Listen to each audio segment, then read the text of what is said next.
Hugo Souza foi o grande herói da classificação do Corinthians para as quartas de final da Copa Sul-Americana contra o Red Bull Bragantino. Mas antes dos pênaltis, nos 90 minutos, dois tempos muito distintos.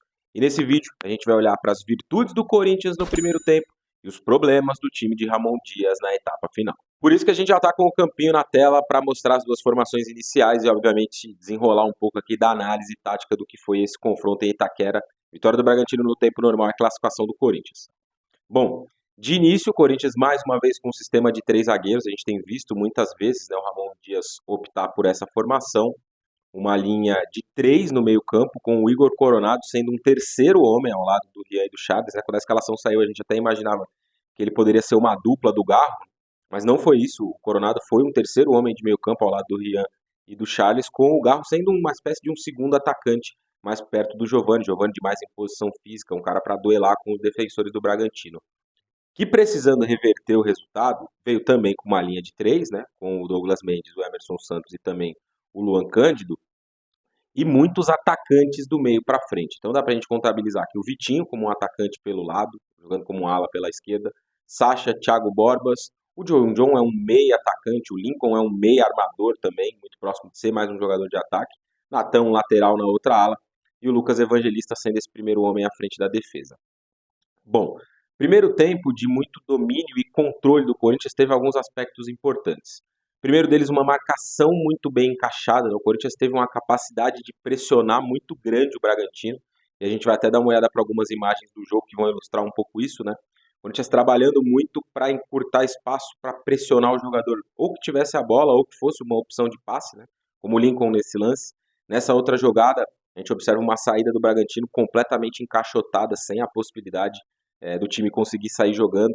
Então o Corinthians fez, né, ao longo do primeiro tempo, uma pressão muito grande no jogador que tinha a bola, ou nas peças de meio campo, nem sempre tão alta, nem sempre sufocava a saída de bola do Bragantino, mas no centro do campo, John, Lucas Evangelista e o Lincoln não tinham muitos espaços, né? Muitas vezes o Coronado fazendo encaixe no John, o Charles no Lincoln, e muitas vezes o Garro voltava para fechar um passe aqui do Lucas Evangelista, para deixar o Rian um pouco mais solto para trabalhar nessa faixa à frente da defesa. Então, ao passo que era um Bragantino muito ofensivo, né, um time como sempre é com o Caixinha, muito agressivo com e sem a bola, o Corinthians tentou igualar nessa questão física, nessa questão de duelos, para não se ver em desvantagem e não oferecer ao Bragantino volume, posse, domínio do jogo. Tanto que o Corinthians termina o primeiro tempo, a etapa inicial termina com a posse igual, 50-50, e na maioria das vezes, né, principalmente num confronto em que o Bragantino tem a inferioridade, a tendência seria do Bragantino ter muito mais posse. Mas esse foi um aspecto importante dentro do jogo, né? O Ramon Dias não cedeu a bola para o Bragantino, tentou ter a posse, tentou pressionar o adversário, tentou jogar dentro do primeiro tempo. E o Corinthians fez um primeiro tempo muito superior, com essa força de marcação numa faixa mais central e muitos espaços pelos lados, com o Bidu atacando o espaço defendido pelo Natan Mendes e o Fagner tendo um duelo muito interessante para o Corinthians no primeiro tempo, né? Contra o Vitinho, que é um atacante adaptado a essa função de ala. Em alguns momentos descia para fechar aqui uma segunda linha, mas na maioria das vezes o Fagner tinha uma vantagem muito grande. O Corinthians teve muita vantagem pelos lados do campo, muita profundidade com seus dois alas, né? Várias jogadas terminavam com um, acabavam com o outro.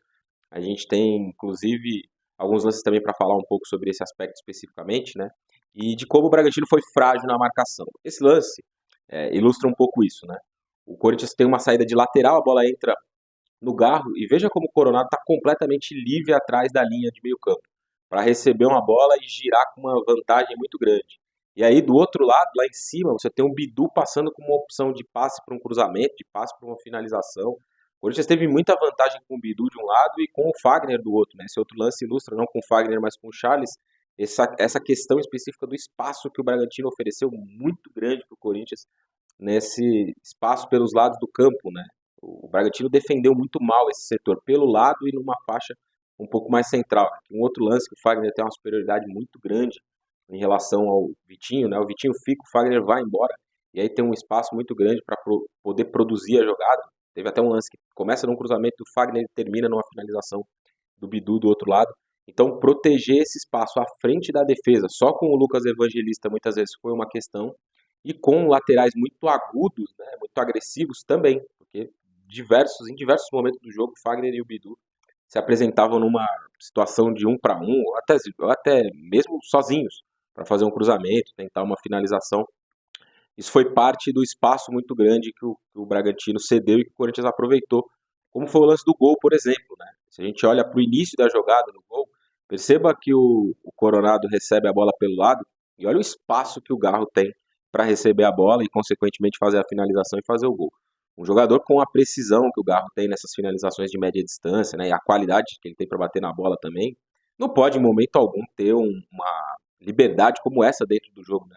E esse foi um aspecto que ilustrou um pouco desse Bragantino completamente perdido dentro do primeiro tempo. É um time que ofereceu muitas ocasiões para o Corinthians poder transitar a bola, atacar espaços e chegar em áreas de finalização. 7-5 em finalizações no primeiro tempo, nem foi um volume tão grande assim, mas o Corinthians teve um domínio grande, um volume grande e um controle grande do jogo também, ao longo de toda a etapa inicial. E aqui eu acho que cabe sim dentro da análise uma crítica à formação inicial do Bragantino, né? Porque o Bragantino tinha um gol de desvantagem. O Caixinha arma um sistema de jogo, né, com muitas improvisações. Vitinho jogando como um ala pelo lado esquerdo, o Lincoln como quase que um segundo volante, porque o John era o cara que se projetava um pouco mais. O Bragantino não conseguiu fazer nada bem no primeiro tempo, nem ter a bola, nem marcar pressão, nem defender a sua própria área. E o 1-0 só ficou muito barato dentro da etapa inicial.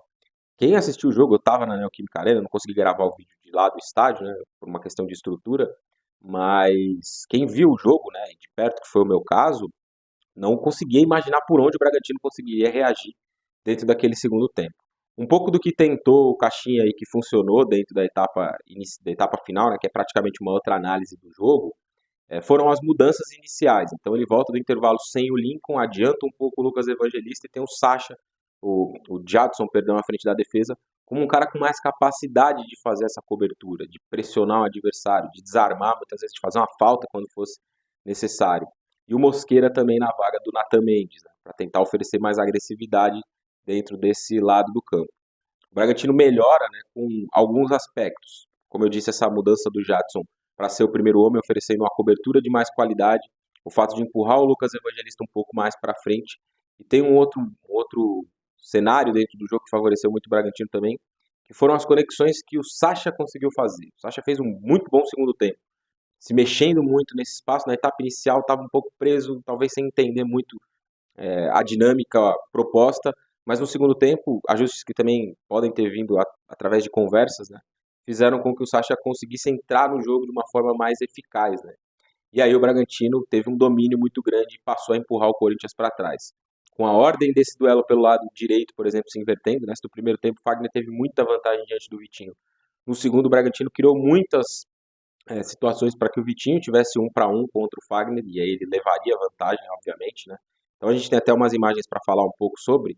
Primeiro essa da movimentação do Sacha, né, que eu disse, buscando um pouco mais esse espaço nas costas do adversário, da linha adversária, para oferecer uma linha de passe, uma conexão para girar e tentar fazer o Bragantino andar no campo.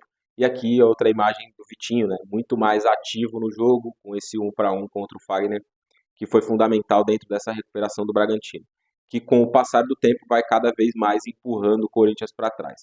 O Corinthians perdeu capacidade de pressão nesse setor de meio campo, foi totalmente superado dentro da etapa final. Eu acho que isso tem um pouco a ver sim com a questão física, os jogadores foram cansando e aí demorou um pouco para o Ramon Dias fazer uma intervenção nesse sentido, né? Ou demorou o suficiente para o Corinthians sofrer o gol do empate, pelo menos.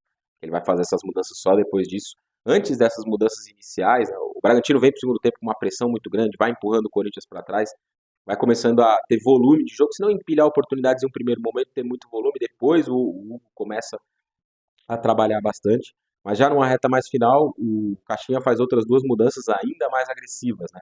Ele saca o Vitinho, vem com o Hurtado e vem com o Mosqueira, né? O Hurtado para fazer uma ala, o Guilherme, melhor dizendo, o Hurtado para fazer essa ala pelo lado direito, empurra o Mosqueira para ser uma dupla com o Borbas e o Sacha um passinho para trás, e também o Guilherme na vaga do John, que faz o Bragantino jogar praticamente com dois atacantes pelos lados do campo, outros dois enfiados, o Sacha como um meio-campista ao lado do Evangelista, e a tentativa muito grande de pressionar o Corinthians com mais homens dentro da área, com mais cruzamentos, com mais jogadas pelos lados do campo. Na minha avaliação, o Ramon Dias demorou muito para fazer a primeira substituição, né? Ele vai mexer com 22 só do segundo tempo, quando troca o Giovani pelo Pedro Henrique, o Giovani já não conseguia nem fazer uma sombra na saída de bola, nem vencer um outro duelo por cima, também não é uma característica do Pedro Henrique. E o Mateuzinho na vaga do Fagner, o Fagner estava sendo completamente superado pelo Vitinho naquela ocasião, depois veio o Guilherme para a vaga dele dentro do jogo. E o volume que o Bragantino foi criando foi uma questão mesmo de tempo, para primeiro empatar o jogo e depois conseguir a virada na bola parada com o Luan Cândido. O que empurrou o jogo para os pênaltis e fez do Souza o grande herói com 3 cobranças defendidas e a classificação para o Corinthians. Quando a gente olha para os 90 minutos, o jogo pode ser claramente dividido em duas partes. No primeiro tempo, o Corinthians teve uma superioridade muito grande em relação ao Bragantino em todos os aspectos. Físico, tático, de volume ofensivo, dos espaços que soube ler e explorar. Só que no segundo, a reação foi muito tardia. E por muito pouco não custou a classificação do Corinthians. Precisa olhar para os bons aspectos e também para os aspectos negativos nessa corrida, né, que o Corinthians vive nessa temporada, classificado nas duas Copas, numa situação muito difícil no Brasileirão. São jogos muito diferentes, né? O do Brasileiro e o das Copas, você tem um outro espírito muitas vezes.